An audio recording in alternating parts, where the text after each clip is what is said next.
The screech of metal against metal pierced the morning air like a scream cut short. Detective Sarah Chen's coffee cup shattered against the concrete platform as she watched the massive freight train barrel toward the crossing, its horn blasting, a desperate warning that came too late. But it wasn't the train that made her blood freeze, it was the child.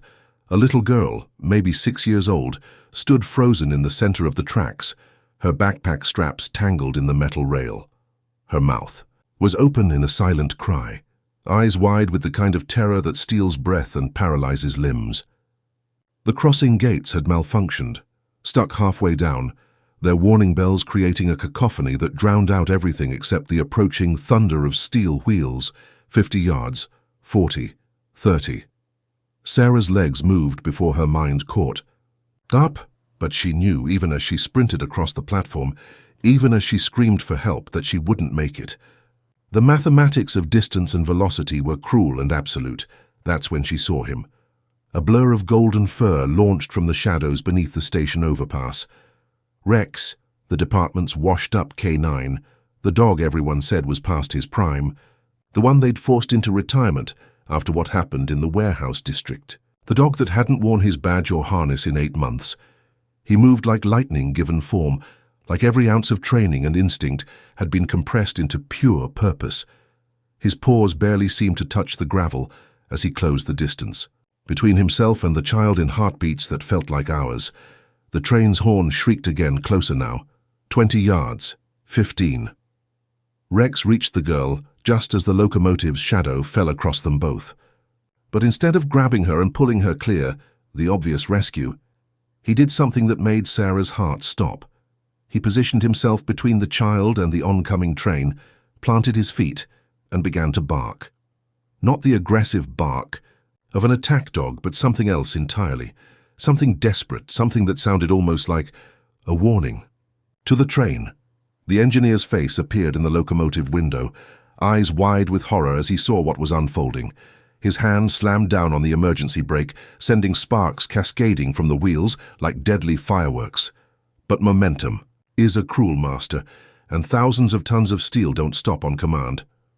10 yards. 5. That's when Rex did the impossible. He grabbed the child's backpack strap in his teeth and threw his entire body sideways, using his weight and the angle of his leap to snap the tangled fabric free from the rail. The force of his movement sent both dog and girl tumbling away from the tracks just as the train thundered past, close enough that the wind from its passage lifted Rex's fur and scattered leaves across the platform like confetti at a funeral. Sarah reached them 3 seconds later, her hands shaking as she knelt beside the sobbing child and the panting dog. Rex's eyes met hers, those dark, intelligent eyes that had seen too much, done too much, lost too much. His tail wagged once, weakly, and then he collapsed. Blood seeped from a gash on his shoulder where he'd scraped against the rail housing. His breathing was labored, his muzzle graying with age and exhaustion, but he was alive. They were both alive. "Good boy," Sarah whispered, her voice cracking as she pressed her hand against his fur. "Good boy, Rex." The girl clung to the dog's neck, her tears soaking into his coat as emergency sirens wailed in the distance. Bystanders began to gather, their phones already out, recording the aftermath of what should have been a tragedy, but had somehow become something else entirely. A miracle, some would call it later. A fluke, others would insist. But Sarah knew better. She'd seen this dog work for 7 years before his retirement. She'd watched him track suspects through abandoned buildings, detect explosives in crowded markets, and save lives with the kind of precision that seemed almost supernatural. She'd also seen him fail, seen him break, seen him lose everything that had once made him legendary.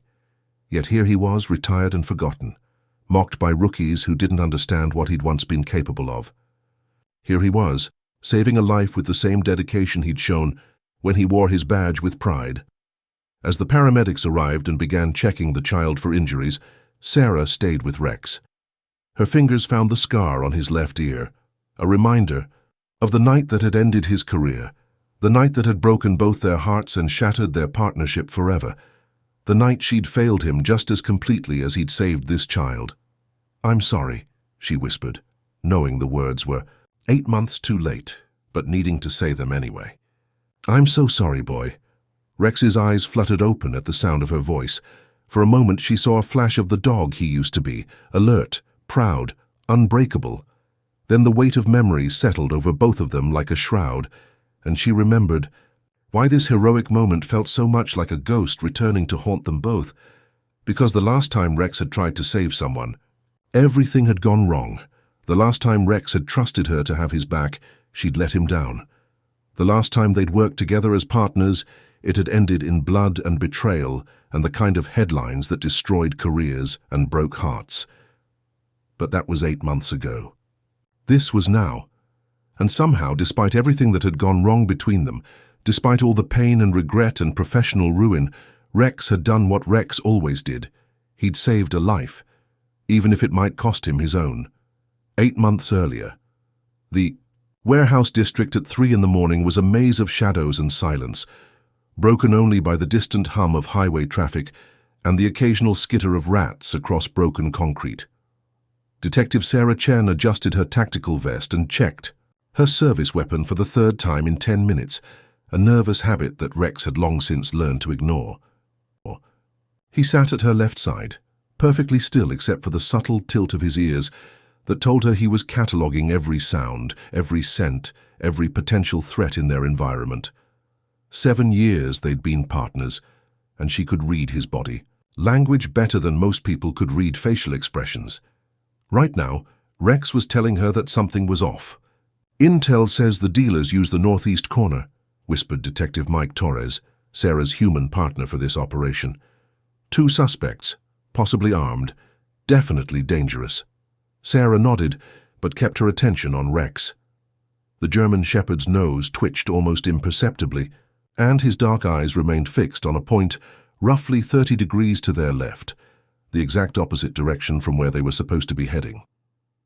"Rex is picking up something else," she murmured into her radio. "Chen, we don't have time." "For dog psychic readings," came the sharp reply from Lieutenant Rodriguez. "Stick to the plan," but the plan was wrong. Sarah knew it in her bones, knew it from the way Rex's shoulder muscles tensed beneath his tactical vest, knew it from 7 years of watching this dog be right about things that human intelligence got catastrophically wrong. Rex had found IEDs that bomb squads missed. Rex had tracked suspects through terrain that GPS couldn't navigate. Rex had alerted to threats that turned out to be exactly where he said they were, every single time, without fail, until tonight. Present day. Sarah's fingers traced the edge of Rex's medical chart as she sat in the veterinary clinic's waiting room. The train crossing incident had reopened more than just the physical wounds on his shoulder. It had torn open every question she'd been avoiding for 8 months. Dr. Elizabeth Reeves emerged from the examination room, her expression carefully neutral in the way that veterinarians learned when they had to deliver news that nobody wanted to hear. "How is he?" Sarah asked, though Rex's graying muzzle and labored breathing had already given her most of the answer. "Remarkable, actually," Dr. Reeves said, settling into the chair across from her. "For a 9-year-old retired police dog who just performed a rescue that would challenge dogs half his age, he's in surprisingly good condition. The shoulder wound is superficial, and his vitals are stable. But his joints show significant arthritis. His heart has the kind of minor irregularities you'd expect in a senior dog, and—" Dr. Reeves paused, consulting her notes. "Sarah, when was the last time Rex was really happy?" The question hit like a physical blow. "What do you mean?" "I mean, when I examine working dogs, they have a certain energy, a sense of purpose that shows in everything from their posture to their muscle tone. Rex is physically healthy, but emotionally," she shook her head, "he's been grieving for months. 8 months earlier, the warehouse explosion had come without warning. One moment, Sarah was following Rex's alert toward the western wall of the building, trusting his instincts over the official intelligence that pointed them east. The next moment, the world became fire and flying debris, and the sound of her own screams echoing through smoke-filled air. She'd awakened in the hospital 3 days later to learn that the drug dealers had booby-trapped the wrong section of the warehouse. The northeast corner, where command had wanted them to focus, had been rigged with enough explosives to level half the building. If they'd followed orders, if they'd ignored Rex's alert, she would have been vaporized along with Detective Torres and 2 other officers. Rex had saved 4 lives that night. He'd also taken shrapnel to his left ear and hindquarters, spent 2 weeks in emergency veterinary care, and emerged from the incident with injuries that ended his career and a reputation that somehow got twisted in the retelling, because the headlines didn't focus on the lives saved. They focused on the intelligence failure, on the fact that a police dog had contradicted human judgment and nearly gotten his handler killed in the process, on the questions about whether K9 units were becoming too unreliable, too independent, too willing to disregard proper procedure. The investigation cleared both Sarah and Rex of any wrongdoing, but clearing and forgetting were 2 different things. The department brass made it quietly known that Rex would be transitioned to retirement for his own good and the good of the unit. Sarah had fought the decision for 3 weeks before accepting the inevitable. Present day. Detective Chen? Dr. Reeves's voice pulled Sarah back to the clinic waiting room. I asked if you'd like to see him. Rex was lying on his side in the recovery kennel, his shoulder bandaged but his eyes alert. When he saw Sarah approach, his tail moved in a weak approximation of its old enthusiasm. Hey, boy, she whispered, kneeling beside the kennel. You scared me today. Rex's tail wagged harder. You scared me 8 months ago, too, if I'm being honest. The words came out before she could stop them. I thought I was going to lose you in that warehouse. I thought I was going to lose you today at the crossing. I thought... She stopped, realizing she was crying. Rex struggled to his feet and pressed his nose against the kennel door. Not asking to be let out, asking to comfort her. I never thanked you, Sarah continued, her voice barely above a whisper, for saving my life, for saving Torres and Williams and Jackson, for being right when everyone else was wrong. I never thanked you because I was so angry about what they did to you afterward, what I let them do to you. The kennel latch was simple. Sarah had opened dozens of them during Rex's working career. Her fingers worked automatically while her mind remained 8 months in the past, replaying every moment of betrayal and bureaucracy that had stolen Rex's badge and purpose.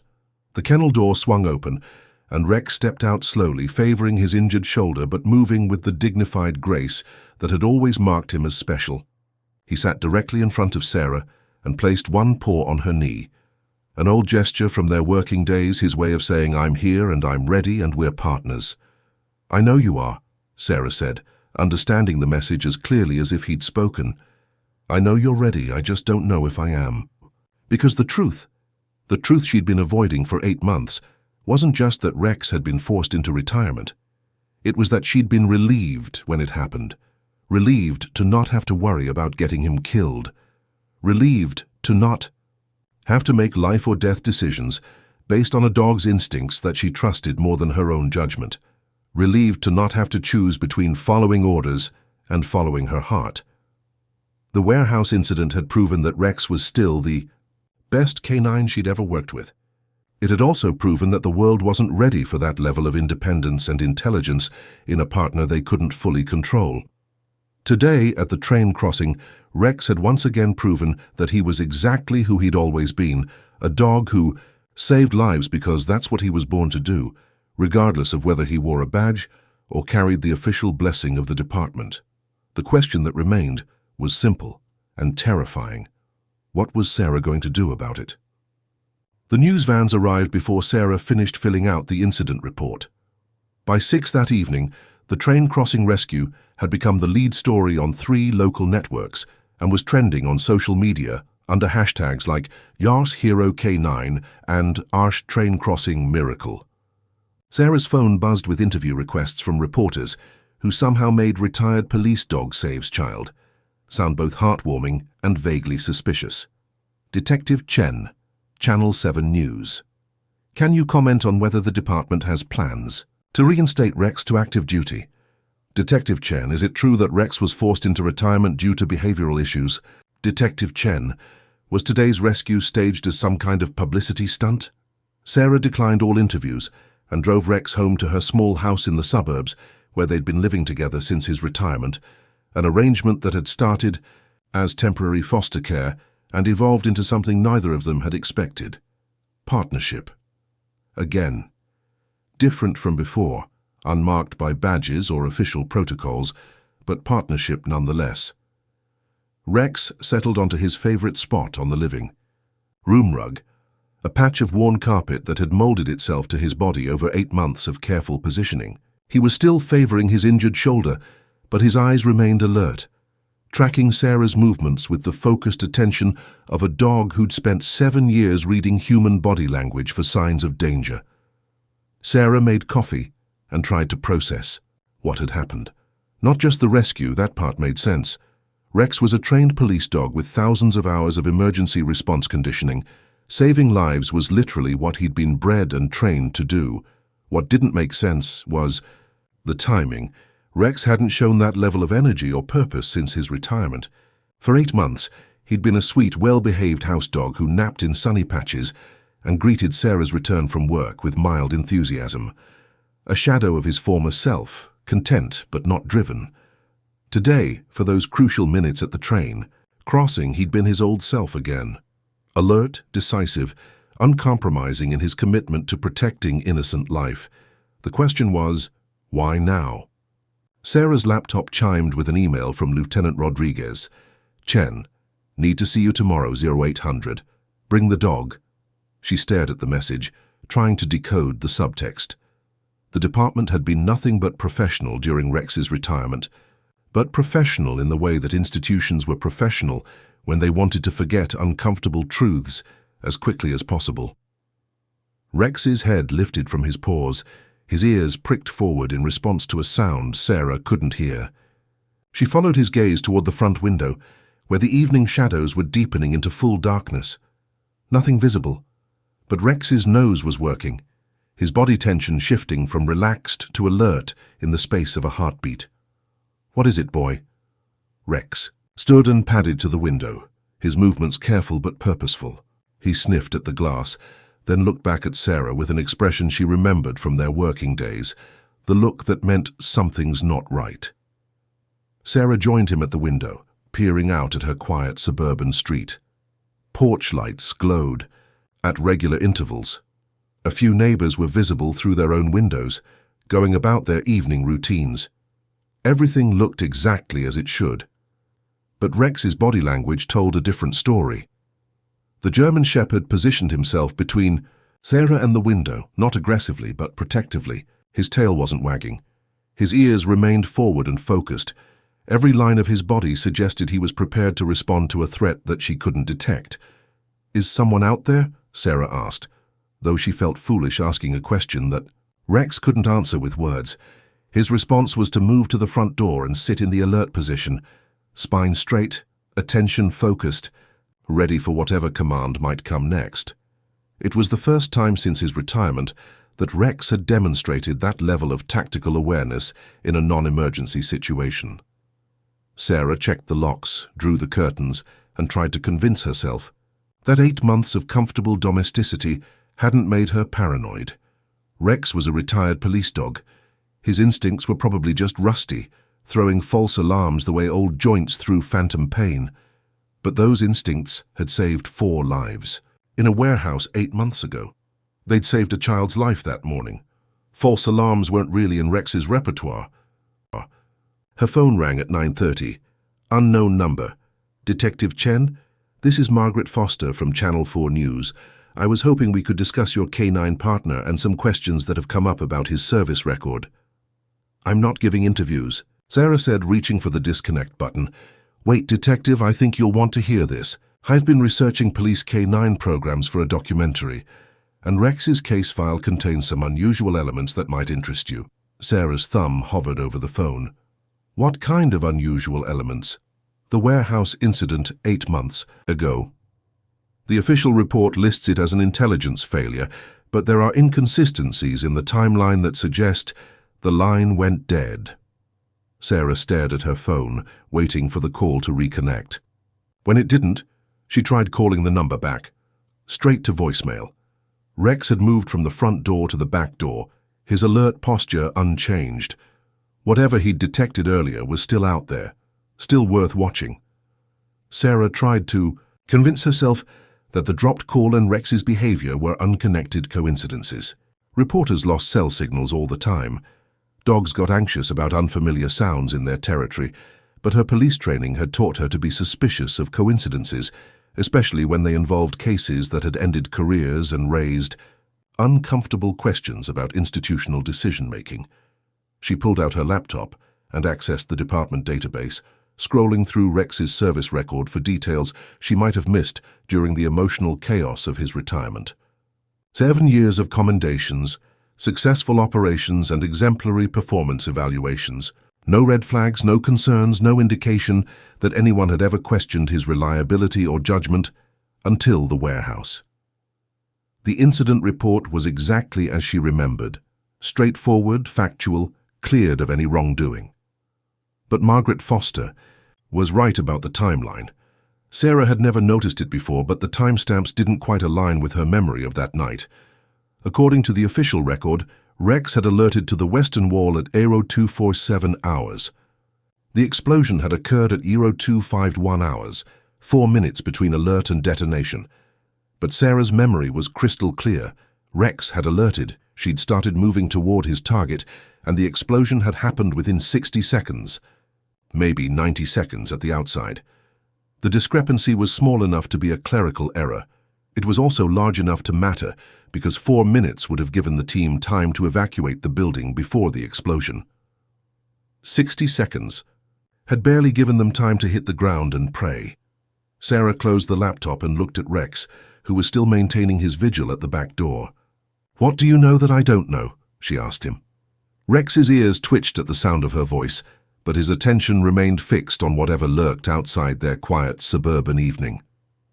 For the first time since his retirement, Sarah found herself wishing she could read his mind the way she'd once been able to read his body language, because Rex was trying to tell her something, and she had the uncomfortable feeling that her failure to understand might be just as dangerous now as it had been 8 months ago. Her phone buzzed with a text from an unknown number. "Some stories don't stay buried. Some dogs remember everything. Be careful who you trust." Sarah read the message twice, then showed it to Rex. His tail wagged once, a response that could have meant anything but felt like agreement. Outside, a car engine started somewhere in the darkness, followed by the sound of tires moving slowly down the residential street. Rex finally relaxed, returning to his spot on the rug with the satisfied air of a sentry whose watch had ended. Whatever had been out there was gone, for now. Section 4. Loop and mislead. False safety. The meeting at headquarters the next morning felt like stepping back in time. Sarah sat in the same conference room where Rex's retirement had been decided 8 months ago, facing the same panel of brass, who'd made it clear that keeping the K9 unit's reputation intact was more important than keeping its best dog in service. Lieutenant Rodriguez, Captain Martinez, and Deputy Chief Williams arranged themselves across the polished table with the careful positioning of people who'd rehearsed this conversation. Rex lay at Sarah's feet, his service vest temporarily restored for the occasion, a gesture that felt more like cruel nostalgia than genuine respect. "Detective Chen," Captain Martinez began, "yesterday's incident has generated significant positive publicity for the department. The mayor's office has received dozens of calls praising Rex's heroic actions." Sarah waited for the inevitable but. However, Deputy Chief Williams continued, "We need to address some concerns that have arisen from the media attention, specifically questions about Rex's current status and the circumstances surrounding his retirement." "What kind of questions?" Sarah asked, though she suspected she already knew. Lieutenant Rodriguez slid a tablet across the table. The screen displayed a news article with the headline, "Hero Dog's Mysterious Past, What Really Happened in the Warehouse District." The article, bylined by Margaret Foster, contained enough accurate details about the warehouse incident to suggest serious research, along with enough pointed questions to make the department nervous. Why had a decorated K9 been forced into early retirement after saving multiple lives? Why were the official reports about the incident sealed? Why wouldn't the department comment on Rex's exemplary service record? "This is problematic," Captain Martinez said.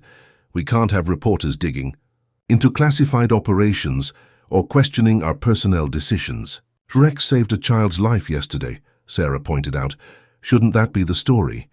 It is the story, Deputy Chief Williams replied, and we want to keep it that way, which is why we're prepared to make Rex an offer. Sarah felt Rex shift, slightly against her leg, his body language indicating the same wariness she was experiencing. What kind of offer? Ceremonial reinstatement, Lieutenant Rodriguez explained. Rex would receive his badge back, full honors, and a formal commendation for yesterday's rescue. Photo op with the mayor, press conference highlighting his distinguished service, the whole package. In exchange for putting the warehouse incident to rest once and for all, Captain Martinez said. Rex gets the recognition he deserves. The department gets positive publicity, and everyone moves forward. It sounded reasonable. It sounded generous. It sounded exactly like the kind of political maneuvering that had made Sarah distrust department. For us in the first place, what about active duty, she asked. The three officers exchanged glances that conveyed entire conversations. Rex is 9 years old, Deputy Chief Williams said carefully. Ceremonial roles are more appropriate for a dog his age than field work. Translation: they wanted Rex's heroic image without the inconvenience of his actual capabilities. Sarah looked down at her partner, who was watching the conversation with the alert patience of a dog who'd attended enough police meetings to understand their basic rhythm. Rex's dark eyes met hers, and she saw something there that reminded her why she'd trusted his judgment over human intelligence in the first place. Rex didn't want ceremony. He wanted purpose. I need time to think about it, Sarah said. Of course, Captain Martinez replied with the kind of smile that meant the decision had already been made regardless of what she wanted. Take all the time you need. The mayor's office is planning the ceremony for Friday, so we'll need an answer by tomorrow. The meeting ended with handshakes and reassurances, but Sarah left headquarters feeling like she'd just been offered a deal with terms she didn't fully understand. Rex walked beside her with his usual professional demeanor, but she could sense his tension in the careful way he avoided putting full weight on his injured shoulder. They were halfway to her car when Margaret Foster appeared as if from nowhere, stepping out from behind a news van with the practiced casualness of a reporter who'd been waiting for exactly this moment. Detective Chen? Margaret Foster, Channel 4? Could I have just a minute? I told you yesterday I'm not giving interviews. This isn't about an interview, Foster said, glancing around as if checking for surveillance. This is about the text message you received last night. Sarah stopped walking. How do you know about that? Because I sent it. Foster's expression was serious, professional, and slightly apologetic. I know how that sounds, but I needed to get your attention without going through official channels. Why? Because someone very much wants the warehouse incident to stay buried, and they're willing to go to considerable lengths to make that happen. Foster pulled out her phone and showed Sarah the screen. I've been working on the Rex story for 3 weeks. Yesterday morning I had enough material for a full documentary. Yesterday afternoon my editor killed the project and suggested I focus on yesterday's train crossing rescue instead. Maybe your editor thought the rescue was a better story. Maybe. Foster agreed. Or maybe someone made a phone call explaining why digging into the warehouse incident would be bad for everyone involved. Rex had been listening to their conversation with the focused attention he'd once reserved for tactical briefings. Now, he moved slightly closer to Sarah, positioning himself where he could watch both women and monitor their surroundings, behavior that suggested he was treating this encounter as potentially dangerous. What do you want from me? Sarah asked. I want to know if you've noticed anything unusual since yesterday's rescue. Phone calls, unexpected visitors, cars that don't belong in your neighborhood. Sarah's blood went cold. How do you know about the car? Because I've been watching your house since Monday night, trying to work up the courage to approach you directly. I saw the sedan that parked across from your place around 9:30. Government plates, tinted windows, 2 occupants who sat there for 45 minutes watching your front door. The pieces of the previous evening clicked into place with sickening clarity. Rex's alertness at the window, his protective positioning, his vigil at the back door. He'd been responding to surveillance. Why would anyone be watching my house? Because Rex saved more than 4 lives in that warehouse, Foster said quietly. He exposed something that someone very much wanted to keep hidden, and now that he's back in the public eye, that someone is worried about what else he might remember. Sarah felt the ground shifting beneath her feet, the comfortable certainty of the past 8 months crumbling into questions she wasn't sure she wanted answered. What did he expose? Foster glanced around again, then pulled a manila envelope from her jacket. Meet me tonight, 10 p.m., Riverside Park, the old bandstand. Come alone, but bring Rex. What I have to show you, Tao, you're going to want his perspective. She pressed the envelope into Sarah's hands and walked away before Sarah could protest. Rex watched the reporter disappear around the corner, then looked up at Sarah with an expression she recognized from their working days, the look that meant this is important, and trust me, and we need to be very careful. Sarah opened the envelope. Inside was a single photograph, the warehouse from 8 months ago, taken some time after the explosion. The building was mostly intact, but there was something wrong with the damage pattern. The blast site was clearly visible in the northeast corner, exactly where Rex had refused to go, exactly where Command had wanted them to search. But there was a second explosion site, smaller, more contained, located in the exact spot where Rex had been leading them when the main blast occurred. The spot that should have been empty, according to all the intelligence reports. The spot where someone had been trying very hard to hide something that Rex's nose had detected, despite all human efforts at concealment. Sarah stared at the photograph, until the implications became clear and terrifying. Rex hadn't just saved their lives by refusing to follow orders. He'd prevented them from discovering something that someone was willing to kill to protect, and now, 8 months later, that someone knew exactly where to find them both. Detective, we know this is overwhelming. We know you've lost your partner and discovered that people you trusted were willing to kill you, but we need your help to finish this. Rex died protecting evidence that can bring down a conspiracy that's been operating for years. Don't let his sacrifice be meaningless. Through the examination room window, Sarah could see Dr. Reeves arranging Rex's body with the kind of care reserved for heroes. His coat was clean now, his wounds hidden, his expression peaceful in the way that only came after pain had ended, but his eyes were empty. The intelligence, the loyalty, the unwavering dedication that had defined him for 9 years, all of it was gone, leaving behind only the shell of the dog who'd saved her life more times than she could count. What do you need from me? Sarah asked. We need you to testify before a grand jury. We need you to detail everything that happened in the warehouse, everything that's happened since, and everything you observed about your colleagues' behavior. We need you to help us understand how a routine drug bust became an attempted murder scene, and in exchange, we prosecute everyone involved in trying to kill you. We expose the corruption that Rex died uncovering. We make sure that what happened to your partner means something. Sarah looked back at the examination room, where Rex lay motionless under the harsh clinic lights. 12 hours ago, he'd been a retired police dog living quietly in suburban domesticity. Now he was evidence in a federal corruption case, a martyr to justice, a hero whose final act had been to expose the very people who'd stolen his badge and tried to erase his legacy. There's something else, Agent Vance continued. We have reason to believe that tonight's shooting wasn't intended to silence you. It was intended to eliminate Rex. What do you mean? Your K9 partner had an eidetic memory for sense. Every person he'd ever encountered, every location he'd ever searched, every piece of evidence he'd ever discovered, it was all stored in his brain like a biological database. The people involved in this conspiracy knew that as long as Rex was alive, he could potentially identify them or lead us to evidence they thought they'd destroyed. The revelation hit Sarah like a physical blow. They killed him because of what he remembered. They killed him because he was the only witness to their crimes who couldn't be intimidated, bribed, or discredited. Rex was incorruptible in a way that human witnesses rarely are. That made him dangerous. Sarah closed her eyes and saw Rex as he'd been that morning, alert, purposeful, heroic. She saw him as he'd been 8 months ago, brave, loyal, right, when everyone else was wrong. She saw him as he'd been tonight, protective until the very end, dying to save her life and preserve the truth. What happens now? She asked. Now we finish what he started.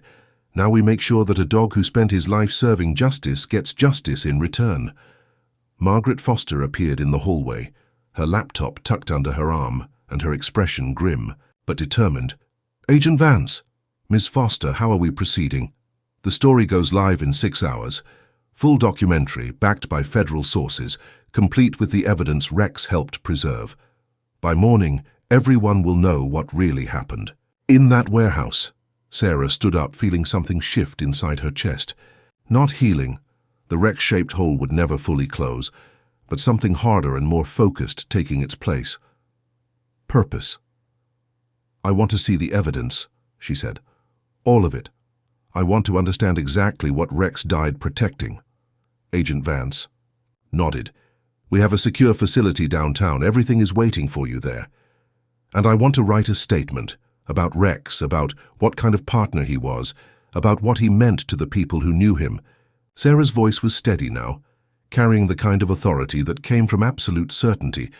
If this story's going public, people need to understand who they're really mourning. Foster smiled for the first time since the shooting. I was hoping you'd say that. Sarah walked back into the examination room, where Dr. Reeves was finishing her work. Rex looked smaller in death, diminished in the way that all mortal things were diminished when the spark that animated them was extinguished. But he also looked peaceful. Ready. Thank you, Sarah whispered, placing her hand on his still form one last time. For everything. For saving my life, for never giving up, for being the best partner anyone could ask for. I promise I won't let them win. Rex's tail didn't wag, his eyes didn't open, his breathing didn't resume. But Sarah could have sworn she felt something, a presence, a comfort, a sense that her promise had been heard and accepted. Outside, dawn was beginning to break over a city that was about to learn the truth about corruption, courage, and a retired K9 who died defending both. The real story was finally ready to be told. Section 7. Final Trial. Climax. The federal courthouse at 9 a.m. was a fortress of marble and justice, its steps crowded with reporters, protesters, and police. Officers whose loyalties were about to be tested in ways they'd never imagined. Sarah walked through the gauntlet of cameras and questions, with Agent Vance at her side, her testimony folder clutched in hands that no longer trembled. She'd spent the previous night at the FBI field office, reviewing evidence that painted her former colleagues as criminals and her dead partner as the hero who'd exposed them. The grand jury proceedings were sealed, but Margaret Foster's documentary had aired at dawn, sending shockwaves through the city that were still reverberating. The Rex Files, A Hero Dog's Final Case, had been watched by over 2 million people in its first 3 hours online, turning a local police corruption scandal into a national conversation about justice, loyalty, and the price of speaking truth to power. Inside the courthouse, Sarah found herself face to face with people she'd worked alongside for years. Lieutenant Rodriguez sat in the gallery, his expression unreadable. Captain Martinez was notably absent, arrested at his home too. Hours earlier on federal corruption charges, Deputy Chief Williams occupied a defendant's table, flanked by lawyers who looked like they charged more per hour than Sarah made in a month. But it was the empty chair beside her own that drew Sarah's attention. The chair where Rex should have been sitting, alert and professional, ready to provide the kind of silent support that had sustained her through 7 years of dangerous work. Detective Chen, the prosecutor began, please state your relationship to the deceased K9 known as Rex. Rex was my partner for 7 years, Sarah said, her voice carrying clearly through the packed courtroom. He was also my friend, my protector, and the most honest cop I ever worked with. The testimony that followed was methodical, detailed, and devastating. Sarah walked the jury through the warehouse incident step by step, explaining how Rex's refusal to follow orders had saved 4 lives and exposed evidence of a corruption network that reached the highest levels of the police department. She described how her partner had been forced into early retirement despite his heroic actions, punished for being right when his human colleagues were wrong. She detailed the surveillance at her home, the shooting at Riverside Park, and Rex's final act of protection that had cost him his life.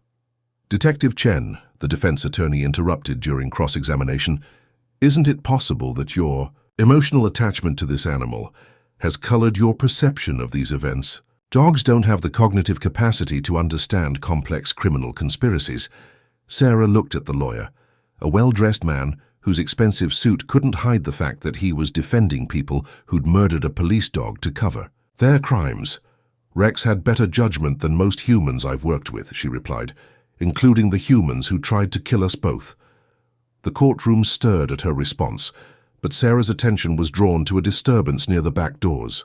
Margaret Foster was making her way down the aisle, carrying a laptop and wearing the expression of someone who'd just discovered something important. "Your Honor," Foster called out, "I have new evidence that directly pertains to this case." The judge looked annoyed. "Ms. Foster, you're not authorized to—" "Your Honor," Agent Vance interrupted, rising from her seat in the gallery. "Ms. Foster is working with the federal task force.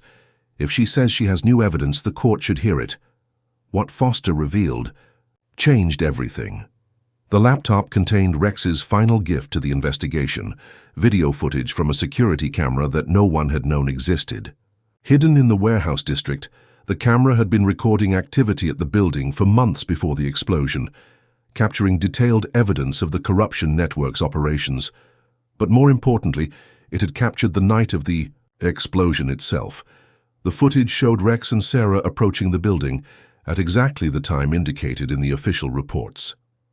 But it also showed three figures in tactical gear, placing explosive charges in both the northeast corner, where the drug bust was supposed to happen, and the western wall where Rex had been leading them. The warehouse hadn't been booby-trapped by drug dealers. It had been rigged to kill police officers by other police officers who couldn't risk their crimes being exposed. The timestamp on this footage, Foster explained to the stunned courtroom, proves that the explosion was detonated manually, not triggered by proximity. Someone was watching that night, waiting for Detective Chen and Rex to get close enough to the evidence before activating the charges. The defense table erupted in whispered conferences and frantic phone calls. Deputy Chief Williams had gone pale, his expensive lawyers suddenly looking like they were preparing for damage control rather than acquittal. But Sarah's attention was focused on something else, a detail in the video that only someone who'd worked with Rex for 7 years would recognize. In the footage, moments before the explosion, Rex could be seen stopping abruptly and looking directly at the camera. Not at the building, not at the evidence he'd been tracking, but at the hidden surveillance device that was recording everything. He'd known they were being watched. "Agent Vance," Sarah said, her voice cutting through the courtroom chaos, "can you enhance that section of the video?" The footage zoomed in on Rex's face, showing the German Shepherd in perfect profile as he stared at the camera with the kind of focused intensity that Sarah recognized from hundreds of successful operations. Rex had known about the surveillance. He'd known about the trap. And in his final moments of recorded life, he'd made sure that future investigators would understand exactly what had happened and who was responsible. "Ladies and gentlemen of the jury," the prosecutor said, his voice heavy with emotion, "what you're seeing is a police dog deliberately documenting evidence for posterity. Rex knew he might not survive what was about to happen, so he made sure the truth would survive instead." The defense attorney's objection was overruled. Deputy Chief Williams's plea bargain was rejected. And Margaret Foster's documentary, suddenly, had an ending that no one could have predicted, a dead hero's final testimony from beyond the grave. The trial continued for 3 more hours, but the outcome was no longer in doubt. Rex's evidence, combined with Sarah's testimony and the FBI's investigation, painted a picture of corruption so comprehensive and damning that even the best legal representation couldn't overcome it. When the verdicts came back, guilty on all, counts for all defendants, Sarah felt something she hadn't experienced since the night Rex died. Peace. Not happiness, not closure, not the resolution that could bring her partner back. But the peace that came from knowing that justice had been served and that Rex's sacrifice had meaning. Outside the courthouse, surrounded by reporters and cameras, Sarah made her final statement. Rex spent his life protecting people who couldn't protect themselves, she said. He died exposing crimes that would have destroyed lives and perverted justice. He was the best cop I ever worked with, and he deserved better than what this department gave him. Detective Chen, a reporter called. Out, what's next for you? Sarah looked up at the courthouse steps, where a makeshift memorial had appeared during the trial. Flowers, dog toys, handwritten notes from children, and dozens of photographs of Rex in his prime, alert, professional, ready for anything.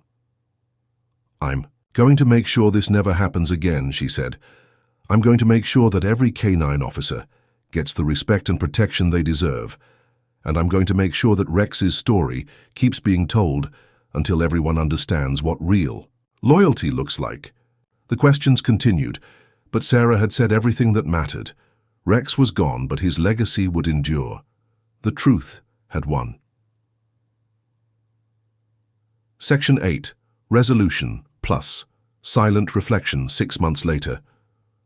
The Rex Memorial Training Facility stood on 20 acres of rolling hills outside the city.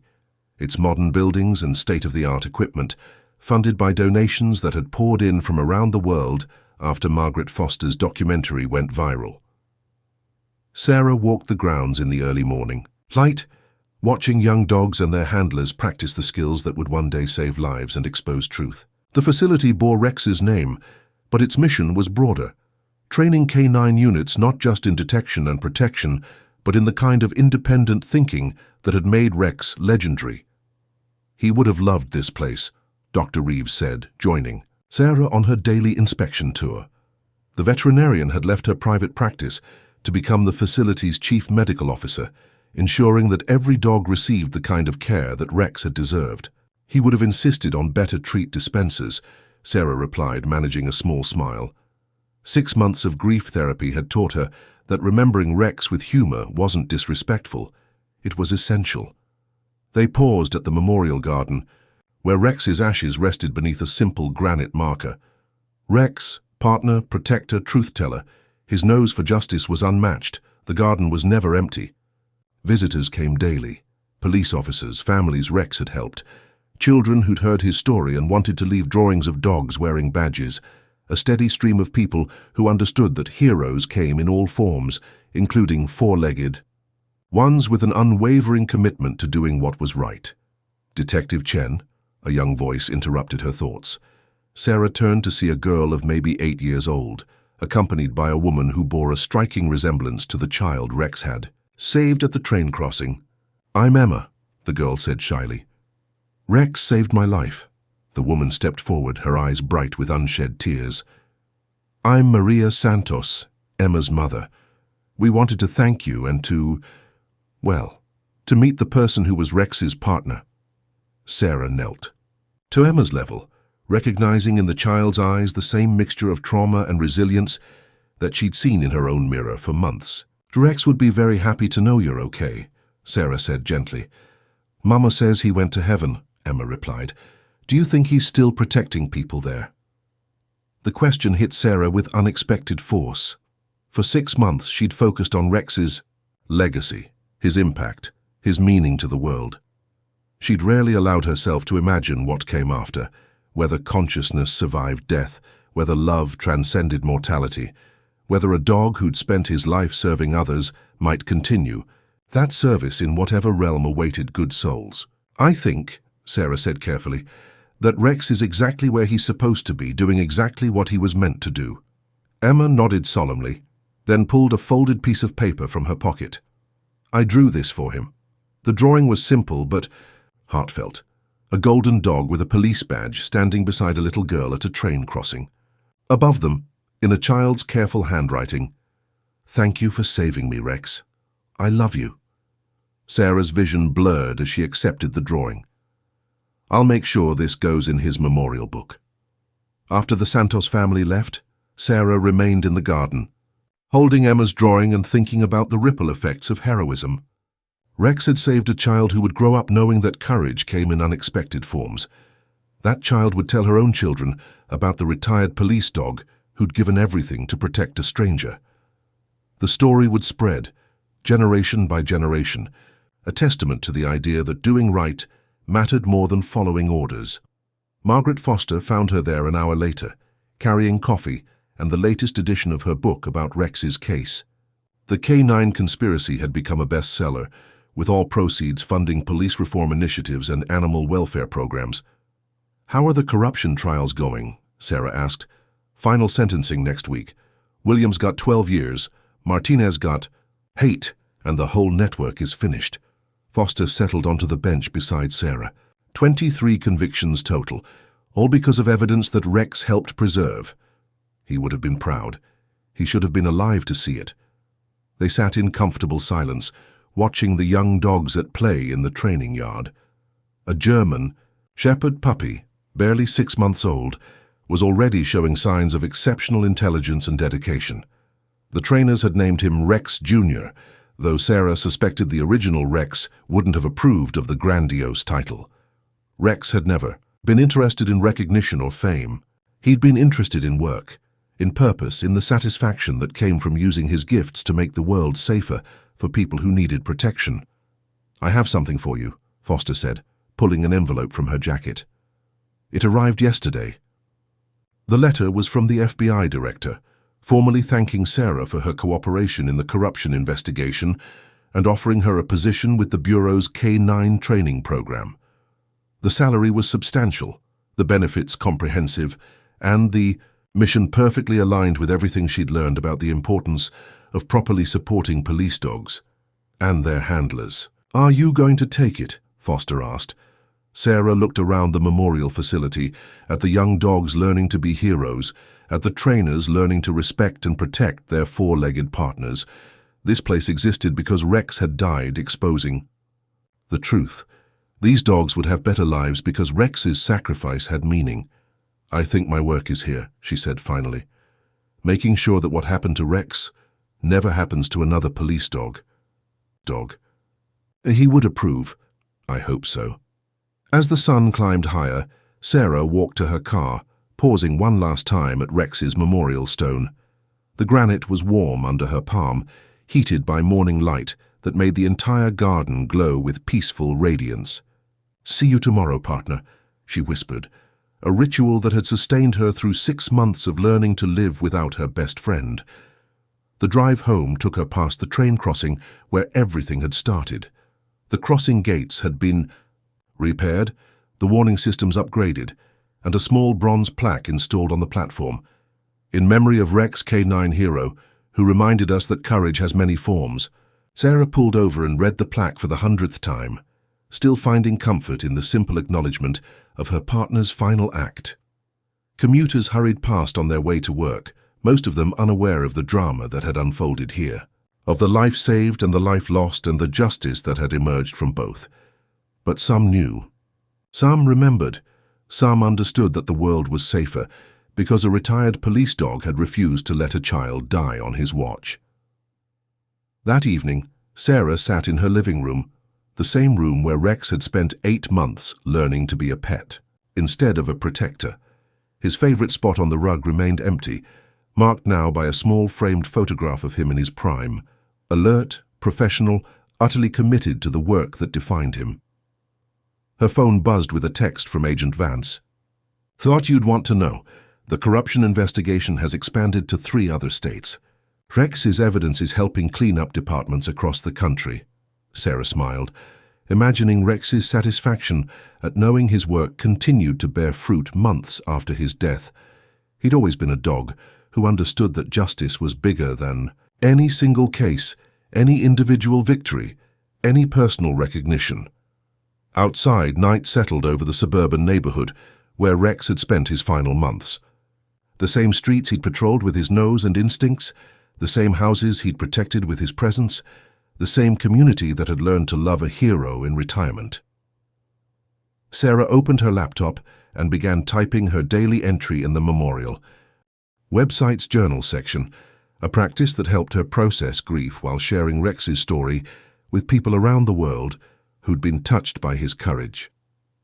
"Day 184 without Rex," she wrote.